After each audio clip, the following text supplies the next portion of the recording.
Hey neighbor, welcome back to another edition of the Top 10 Countdown right here on ARTV. Today I'm handing off my favorite songs from Philadelphia's very own modern baseball, an emo band worth treasuring, and one that sadly aren't currently active. At the time of recording this video in 2020, Mobo's final album was Holy Ghost in 2016, just 4 years after their debut Sports gained them a significant following. Considering the subject matter of their songs is so raw, vulnerable, and relatable, it shouldn't come as a surprise when I say that the members were actually struggling with various forms of depression, anxiety, and mental illness. Even though they're well known and loved in the indie circle, modern baseball are still extremely underrated, and I hope that you'll check out more of their music if you're watching this and you're not already familiar. They rotate between two main vocalists, Brendon Lukens and Jake Ewald, so it's kinda cool to see the different dynamics they each bring to the group, even though they're still pretty similar at the same time. Blessings to their badass drummer Sean Huber, who sings on some of their tracks, and their bassist Ian Farmer, who does an incredibly good job of making his groove stand out in the mix in a unique way.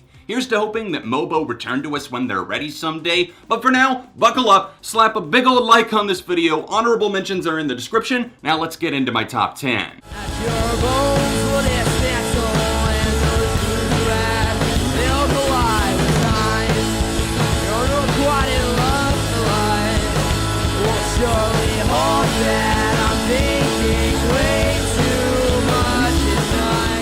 The opening track from Mobo's debut album Sports kicks off the party at number 10, and here we find Brendon lamenting the pain of life as a young adult, remembering the bad choices like taking shots and passing out on the floor instead of actually doing something productive. The self-deprecating lyrics aren't going away as we continue on through this list, so I probably won't call attention to it every time, but I love how raw this track feels and the way that the band wind up slowly in the intro before throwing a fastball heater straight down the hallway. Crashing drums really make my ears perk up, and the live wire guitar mix just feels so natural alongside Brendon's vocals. I could be wrong, but I think this was one of my first ever modern baseball songs, one that really jump-started the fever pitch, if you will, so every time I come back, I get a little reminder of that inner emo kid that felt unloved in the early 2010s.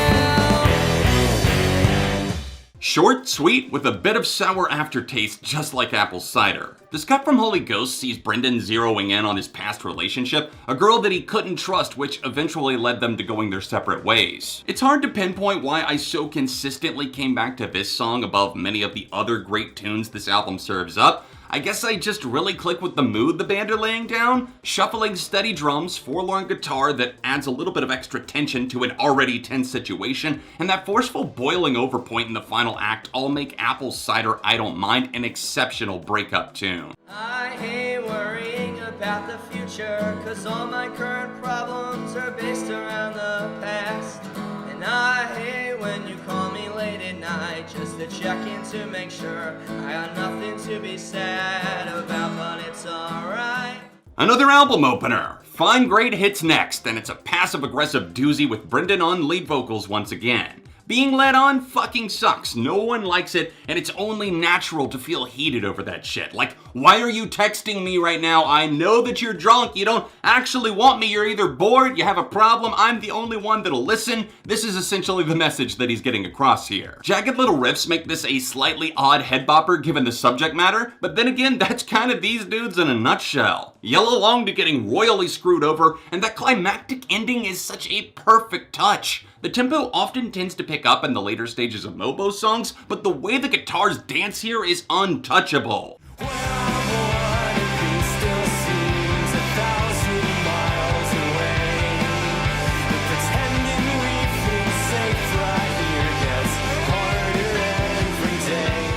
Note to Self is darker and more introspective than your typical modern baseball song, and according to Jake Ewald, who primarily wrote the track, that's why it made him so nervous to finish this and actually put it on the record. Jake wants to give fans the best material he can possibly write, but slips into this mindset where he feels like an idiot spewing bullshit. Obviously that's not true, but it's hard to talk yourself out of these tough spots sometimes. But this is a fantastic track that packs in a lot of energy to the music as well. The guitar break after the first verse is too good. It just lights me up and has me ready to air guitar along with that gigantic momentum that they get going. The magic doesn't stop there as the rabbit in the hat appears in the form of the crunching guitars, escalating vocals that shine with a ton of passion, and of course that ever-guiding bass that deserves endless love. Why did I do that?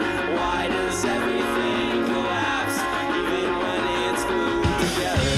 Hey, why did I do that? I make everything collapse even when it's glued together.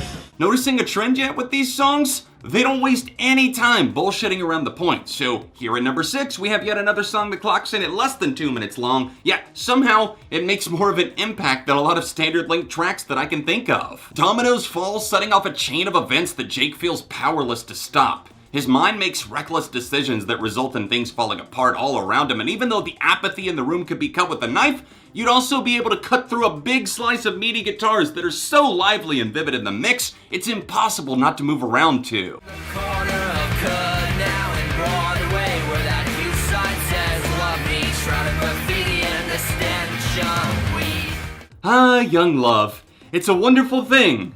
Except when it's not and makes you question everything you're doing in life, even though the other party has no right to make you feel that way. Yep, love is definitely in the air, and it's sailing right out of town, yelling, "See ya, sucker!" Choppy guitars stir the waters and pave the way for Brendon's thoughts to take shape. Realizing that the only way he can't be held back by a girlfriend that's unwilling to leave town and support his lifestyle that involves a lot of touring is to cut her off and move on by taking the, we could call it the high road, but I don't know if it's that. They just cruise through this little buzz cut of a song. It feels so natural, and even though Sports is definitely not my favorite Mobo record, it's gems like this where every member feels like they're creatively involved in a major way that makes me understand the POV of anyone who basically bows down to this record daily. I don't like you, and I don't have to, and I won't see you unless I have to. One of the final modern baseball releases happened in the form of a split EP in 2017, with theirs being the irresistible hum "This Song Is Gonna Buy Brendon Lukens a Brand New Pair of Socks," aka one of the longest song titles I've seen in a few years. Jake takes on growing up and out of a relationship, and then looking back over your shoulder to see that your former flame is moving on too, and it kinda makes you wonder if you've actually moved on. Distances are kept, guards are up when you do see each other, and trust me, I've been there, brother. I'm right there with you. We've all had those moments in life where we just don't know what the right move is, so pettiness kind of takes over. The sunbeaming guitar casts a warm haze over everything, and I love that guitar break that just sweeps you off your feet. The band are so good at carving out these little jam sessions within their super short songs, and it's kind of amazing and a huge part of why I'm so into their sound. The melody and structure almost remind me a bit of Death Cab for Cutie, which in turn leads me to say that this song feels more mature, naturally, as Mobo definitely refined their writing in later years. Was the only one who thought of us that way. I spend most nights awake, wide awake.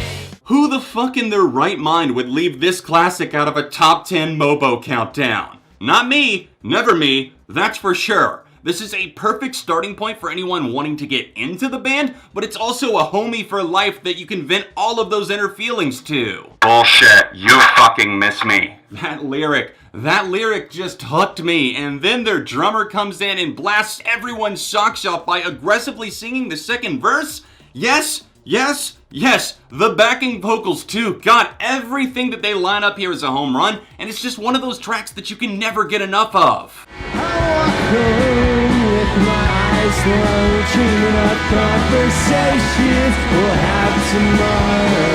Who says my new friends are the classes in high school we fell asleep? Earlier, I mentioned a track that was one of my first modern baseball songs. Here at number 2, we have the very first experience I ever had with the boys, and it took place, you guessed it, no bullshit, in my apartment. Out on my own and checking out a band that I heard about on Tumblr on a whim, here's Apartment from their 2014 outing, You're Gonna Miss It All. The chill opening guitar strums set this narrative in motion about a typical night drinking with friends, playing these stupid card games, before eventually getting to the point he could not muster the courage to say a single word. Segueing so perfectly between different sections of the song is no easy skill, but the band make it look like child's play. The riffage is strong with this one, but I love that it takes a breath before getting into the heart of it all. Universally relatable, headbang worthy, and plenty of one-liners to quote to your friends, this is a warm track that almost gives me a fuzzy feeling inside. He was too shy to say anything, but he finally gets it out at the end of the song and asks her out. It's time to run this face to face. I'll be with you the whole way. It'll take time, that's fact.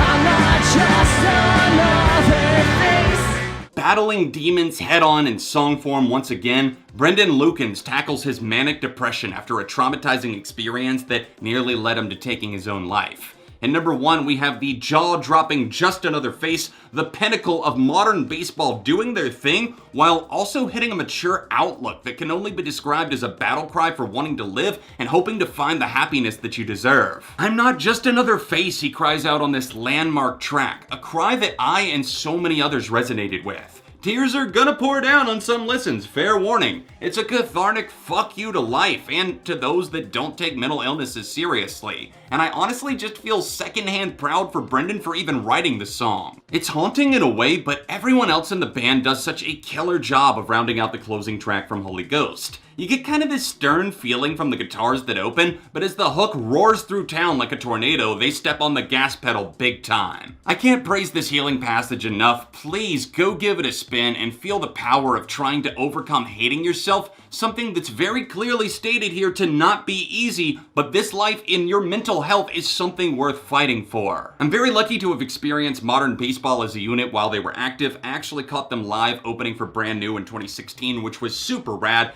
and even though they've left the door open for Mobo to possibly return in the future, I kinda have this gut feeling that it's over for good. I'm okay with that. I wouldn't ever want them to force something that maybe wasn't up to par with their past releases, or maybe it just wasn't special to them anymore. Now they can look back and say this was a special place and time that doesn't need to continue in order to actually be special. I hope that you enjoyed seeing my top 10. Let me know your thoughts and your list in the comment section down below, and help support the channel by liking and subscribing if you happen to be new. You can catch my review of Holy Ghost by tapping here, or watch another top 10 for a different band over here. Socials, including my Patreon, can be found in the description down below, and I'll see you soon for more right here on ARTV. Whatever, forever.